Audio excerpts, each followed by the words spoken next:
Hey, did you go drinking again? It's the third time this week. When I come home and see that I have to deal with someone like you, an annoying old woman, I can't help but feel disgusted. I have to drink just to tolerate it. Lately, it's been every weekend, and now even on weekdays. Men have social obligations, you know. I work too, you know. Sometimes you should come home early and be a companion for Tom. What do I care? Taking care of the child is the wife's job. Lately, my husband and I have been arguing like this every day. We've been married for 12 years, and his habit of wasting money is a constant headache for me. I'm Kelly, 36 years old. I've continued working even after getting married. My husband is 2 years older than me. Since we aged together and he calls me an old woman, it naturally makes me think he's an old man. Even though I try not to retort in the same way to avoid escalating the argument, we still constantly disagree on matters related to money and our child. I work for a fairly large company, and they have a good maternity and childcare leave system. So my return to work after having a child went smoothly. I have no complaints about my job.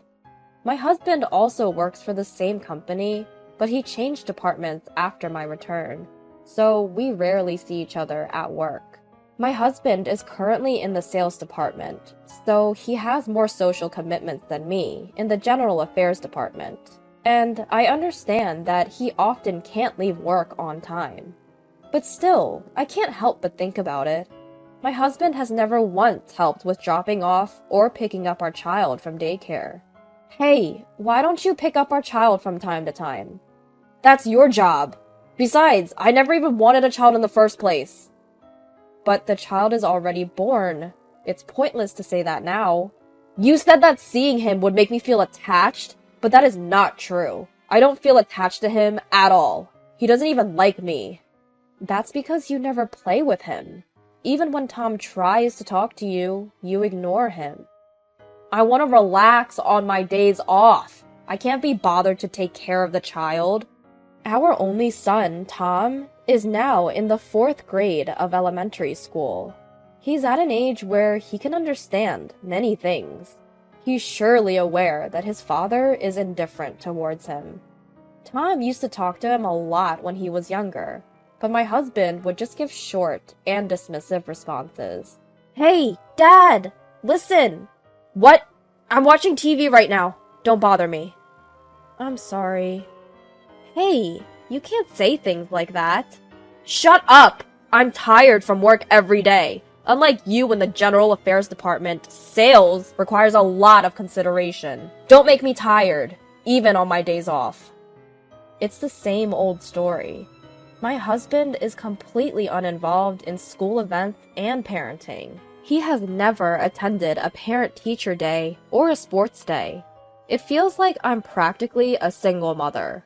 Even our son has stopped initiating conversations with his father. On top of that, my husband splurges on himself without buying anything for his son. He bosses around the house, and my frustrations keep growing.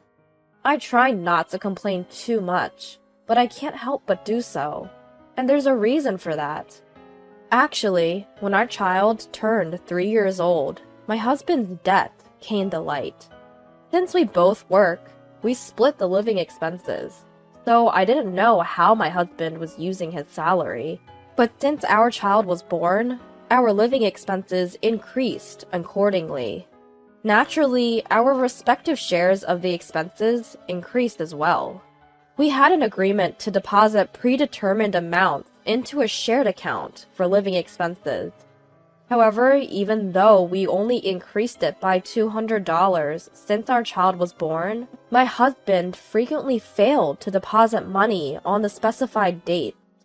When I confronted him, it was revealed that he had debt before we got married. What's more, the debt was still close to $30,000.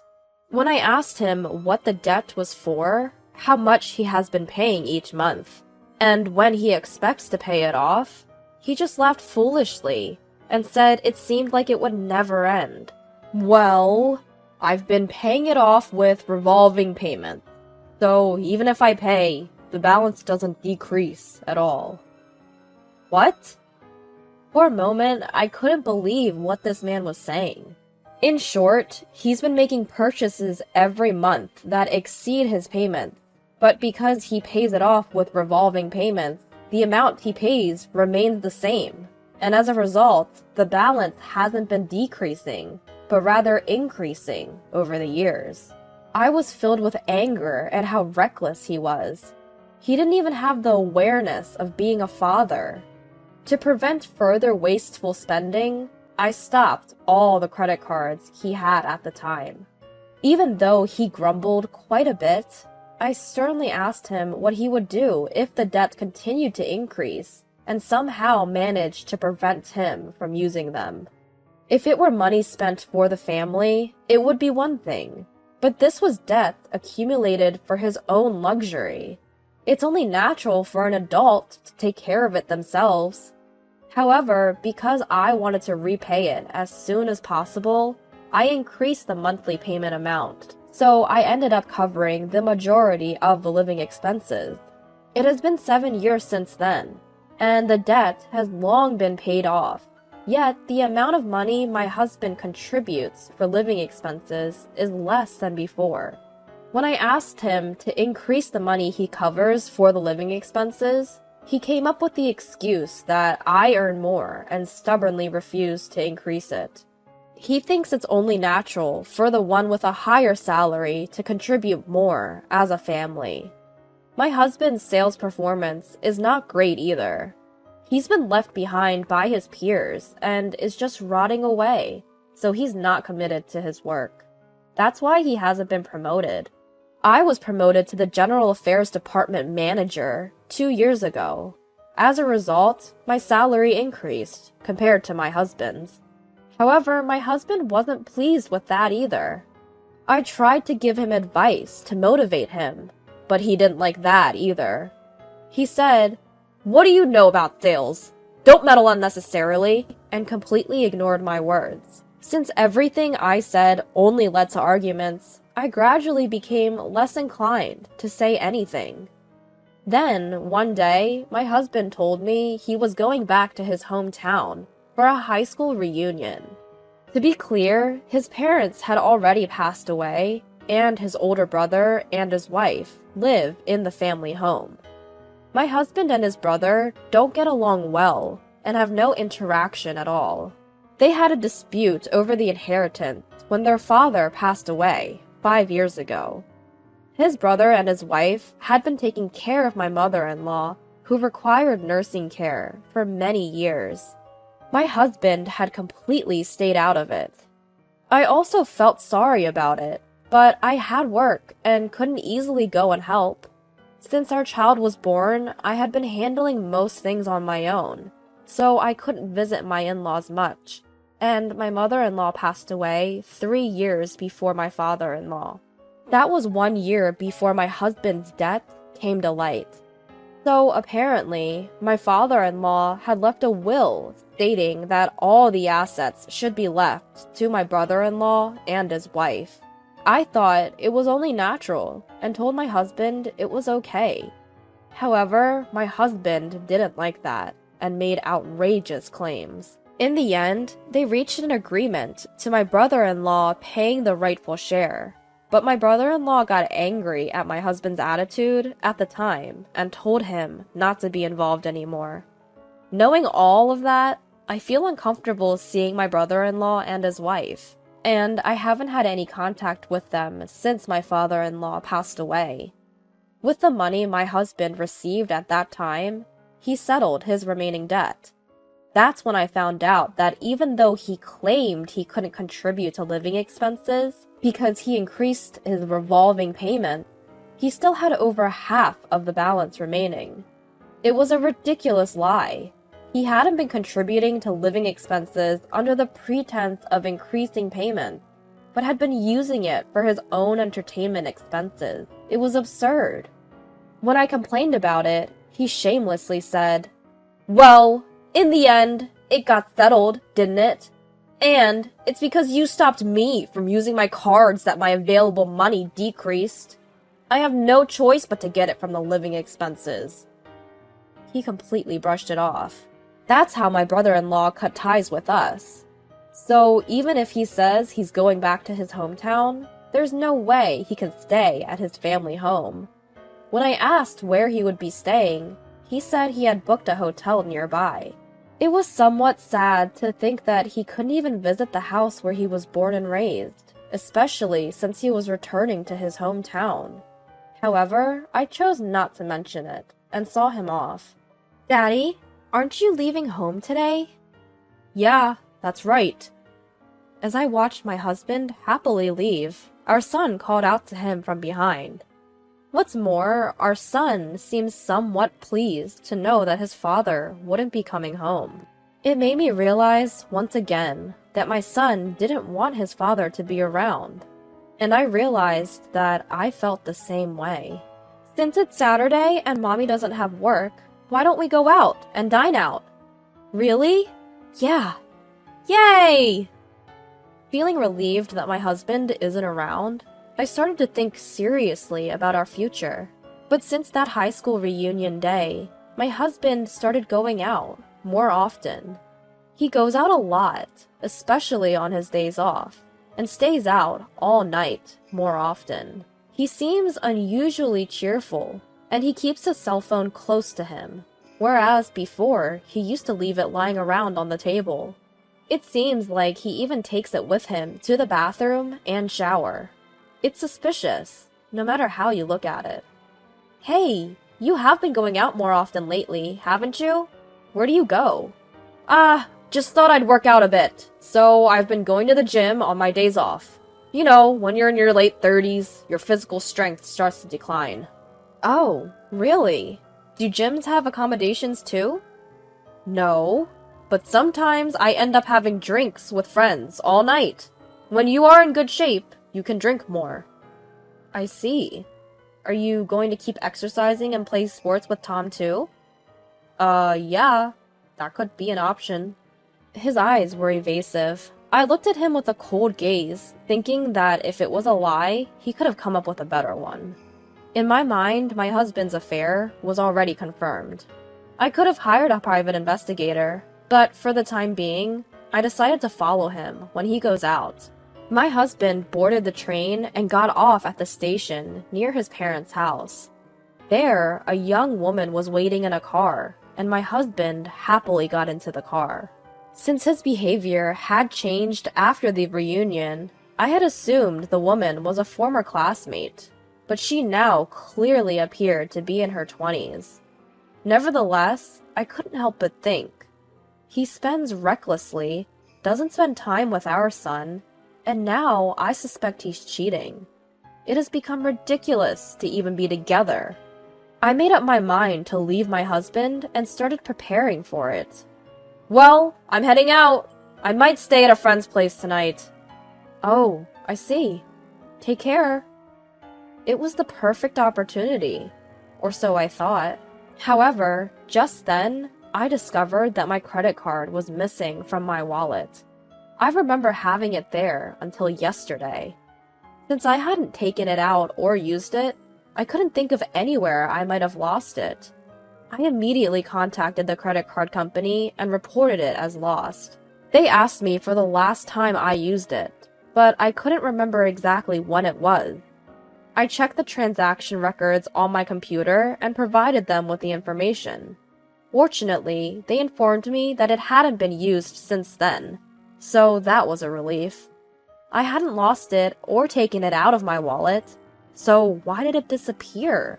There was only one answer, without even having to think about it. My husband must have taken it from my wallet. It was the only explanation I could come up with. I thought that my husband would do it. For the past 6 months or so, my husband had been receiving collection letters from various credit card companies. I guess his own cards had reached their credit limit. When he settled his debt, he must have secretly applied for new cards, and not just one, but several. I had chosen to ignore it, thinking that since he would be the one paying it off, There was no need to say anything. But stealing someone else's card? That just makes him a plain thief. In any case, I'm glad I noticed it early.